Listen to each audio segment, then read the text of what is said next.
Hello student, welcome you all in the second part of this chapter agriculture. So before starting the chapter, now let's recall what we have learned in the last part. In the last part I have explained you about what is agriculture and what does it include. Types of economic activities. There are three types of economic activities, that is primary, secondary and tertiary activities. And types of farming also I have explained you two types of farming, that is subsistence farming and commercial farming. Students, now in this part we will understand about the major crops of the world as well as the India. And I will explain you about agricultural development, what is agricultural development, and we will understand a case study of a farm in India and a farm in USA. We will compare the farm of India and a farm of USA. Students, do you know there are different terms are used for different types of cultivation? Like I have explained you about agriculture, you know that what is the meaning of agriculture. The science and the art of cultivation on the soil, raising crops and rearing livestock is also called farming, that is agriculture. And next term is sericulture. What does the sericulture include? Which type of cultivation it is? So students, the commercial rearing of silkworm. Commercial rearing of silkworm, it may supplement the income of the farmer. It is supplement income of the farmer, and this include the rearing of silkworm. This is sericulture. And pisciculture, this is related with breeding of fish in specially constructed tank and ponds. This is called pisciculture. Next is viticulture. So the cultivation of grapes is called viticulture. And last is horticulture. Horticulture is growing vegetable, flowers and fruit for commercial use. So it is related with growing vegetable, fruits and flowers for commercial use. So these all are the different terms for to use different types of cultivation. Now student, I will explain you about the major crops. So a large variety of crops are grown to meet the requirement of the growing population. Crops also supply raw material for agro-based industries. Major crops are wheat, rice, maize and millets, and jute and cotton. These are the fiber crops. So here we have divided major crops in three parts, or we have segregated in three parts, that is food crops, fiber crops and beverage crops.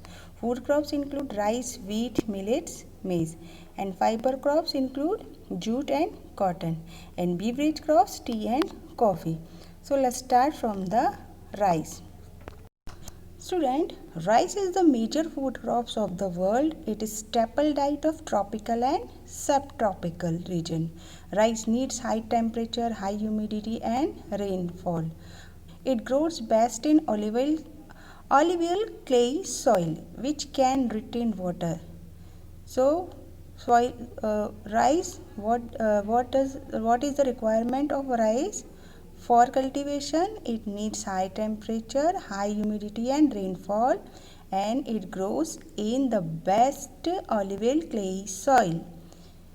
And the leading producer of rice is China, and after that followed by India, Japan, Sri Lanka and Egypt.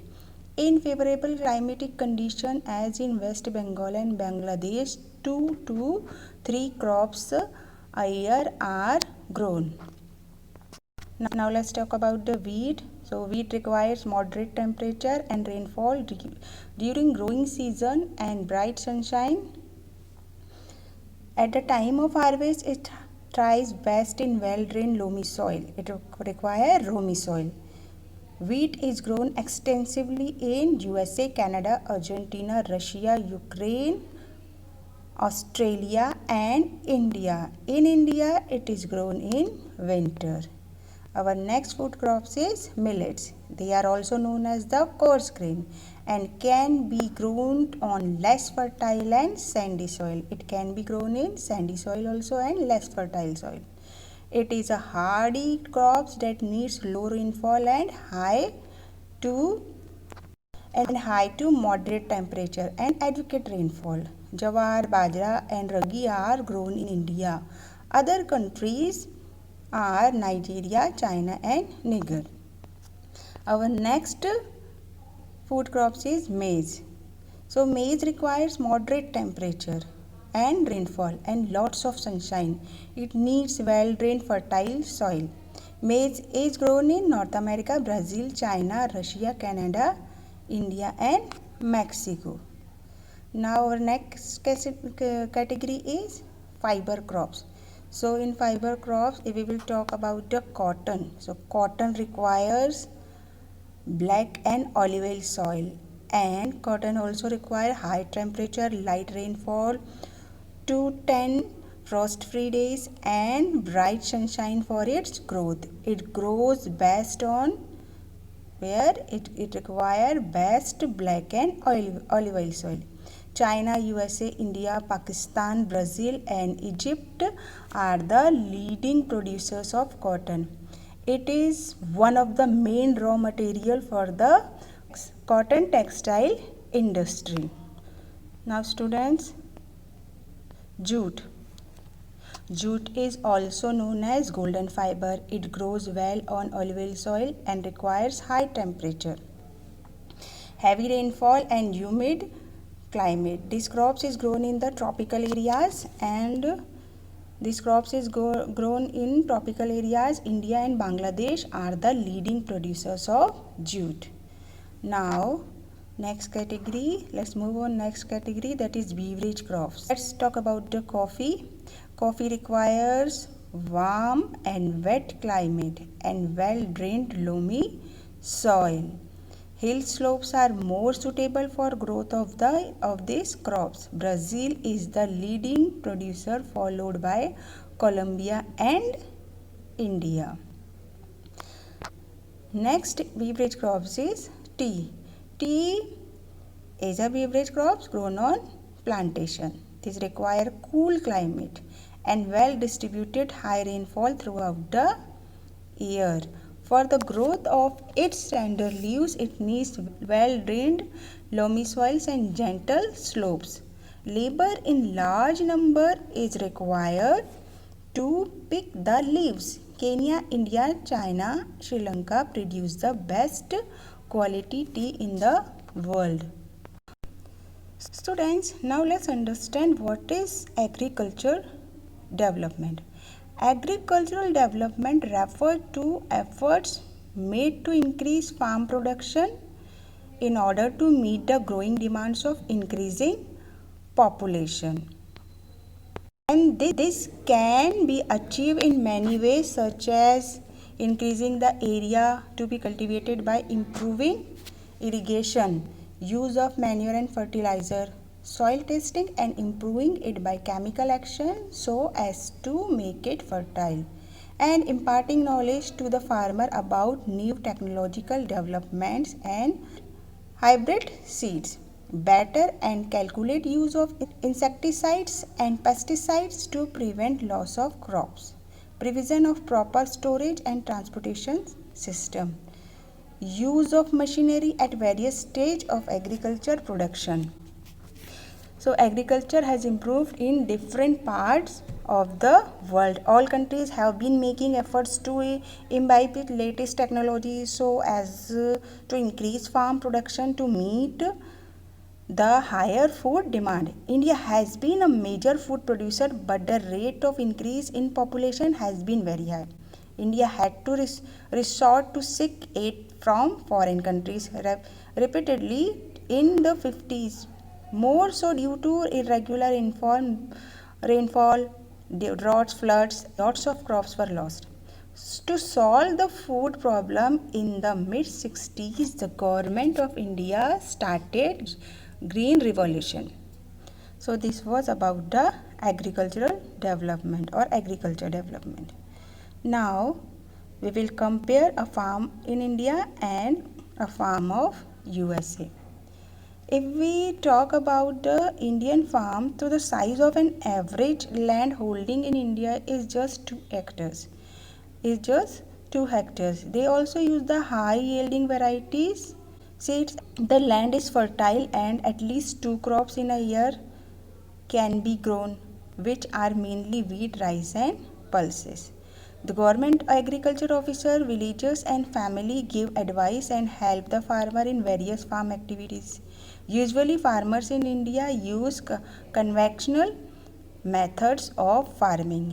Inadequate irrigation facilities are there, and mostly farmers are illiterate and ignorant about modern agriculture practices and technology, and they use traditional method of cultivation, like still they using bullocks for plugging or some farmers take tractors and tube well on rent. Having storage facilities, some farmers are forced to sell the produce in mandi even when the market is not favorable to them. In recent past, the government has taken some steps to develop storage facilities. Now talk about the farm in the USA. So the average size of a farm in the USA is much larger than that of an Indian farm. A typical farm size in USA is about 250 hectares. The farmer generally reside in the farm. Some of the major crops grown are corn, soybean, wheat, cotton, and sugar beet. A farmer in the Midwest USA in a lower state owns about 300 hectares of land. He grows corn on his field after making sure that soil and water resources meet the needs of crops. Adequate measures are taken to control pests that can damage of crops. From time to time, he sends soil sample to a soil testing laboratory to check whether the nutrients are sufficient or not. The results help this to plan a scientific fertilizer program, and farmers computers are linked to the satellites, which gives him a precise pictures of fields. This helps him to use chemical fertilizers and pesticides wherever they are required. So the farmers of USA mostly use the modern technology.